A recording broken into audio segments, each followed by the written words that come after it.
This streaming platform is keeping this strangeness of the 80s counterculture alive. It's called Nightflight Plus.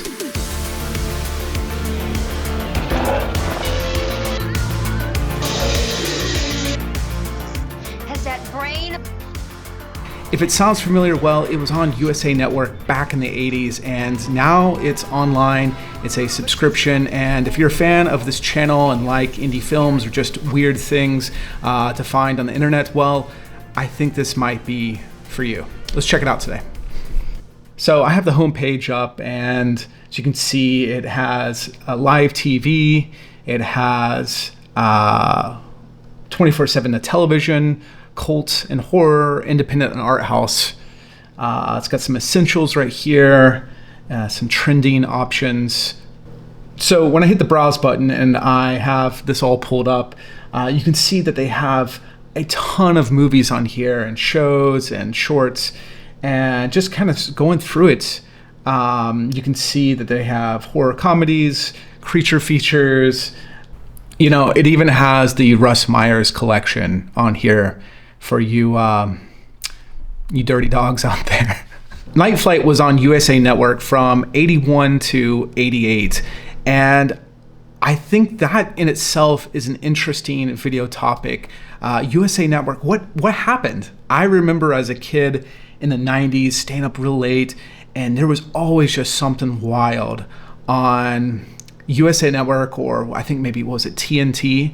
Late night sleaze. There was always something weird B movie. The later it got, the freakier, the weirder stuff that they would play. And I don't know, I think that's a video topic in itself. Whatever happened to USA Network? I don't know, but I have great memories of just turning on the TV and just, you know, or staying over late, like, you know, with your friends. And I remember playing Magic, and we'd be building decks late at night, listening to, I think, I don't know, at the time, maybe we were listening to like Tool or something like that. And then, or maybe some like late, like grunge, like Soundgarden or something like that. And watching USA Network and building Magic decks and watching the strange B movies. And I think that's where I fell in love with this. That's why I think I fell in love with these type of movies, but also MST3K, really got into that. And oh yes, you know, just a sci-fi channel when they used to have really crazy things on there. So I think, to me, this is a bit before my time, but I got kind of maybe the remnants of it, you know, the things that were created in that time frame but were still kind of lingering on, or second wave of these kind of filmmakers that were making things in the 80s that I got to experience in the kind of the mid 90s. Also, they have some really cool labels that they've collaborated with, or I'm not sure, maybe they bought them out or have worked out some sort of streaming rights for some labels that had some mini independent films back in the 80s and 90s. Here's a label showcase of Arrow Video. Looks like they have a pretty good range, and Tetsuo. We got to talk about Tetsuo. That's an upcoming video. I have so much love for the movie Tetsuo. It needs to be talked about. From a production standpoint, we got to talk about Tetsuo sometime on this channel. So here's some cult favorites. And clicking into them, it pulls up, it has a synopsis right here, and the video quality is great. You just going to scrub through it, so you can play it right here, where you can keep it in kind of traditional way, but also you can full screen it. They even have a 60 Minutes collection here. It's kind of interesting.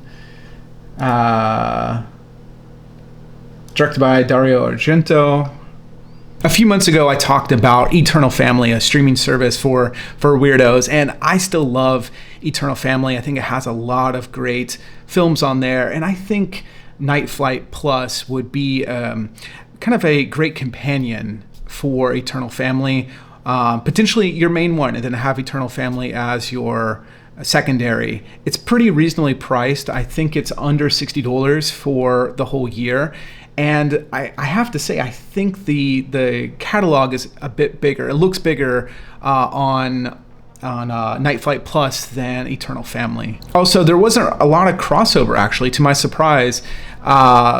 They I was anticipating I would see a lot on both sides because they kind of have similar niche audience. But there actually, to my surprise, there wasn't a lot of crossover. But yeah, I think exploring whatever happened to USA Network is worth a video in itself, because I truly want to know what happened, because I can't think of a single show after the 2000s what happened to them. I have no idea. I think they had that show that was, what was it, Monk, that was popular, but I never really watched that, but I know that it was popular. And that show Wings, I think it was called, something like that, like a sitcom in the airplane or airport in like Maine or something like that. What happened? We're gonna explore that. I'm gonna put that on my to-do list, and we'll explore that one day. But back to Nightflight Plus, I think it's a great value. I think there's a lot of things on here to discover and enjoy, and I think if you are into counterculture of the 80s and 90s, I think there's some really cool films in here to discover. I think that for the price of what it is, I think you would really enjoy it for a whole year. You really can't go wrong. Give it a shot. 7-day free trial. This isn't a paid endorsement or anything. Just if you want, I would say just check it out if you're into this sort of stuff. Okay, bye for now.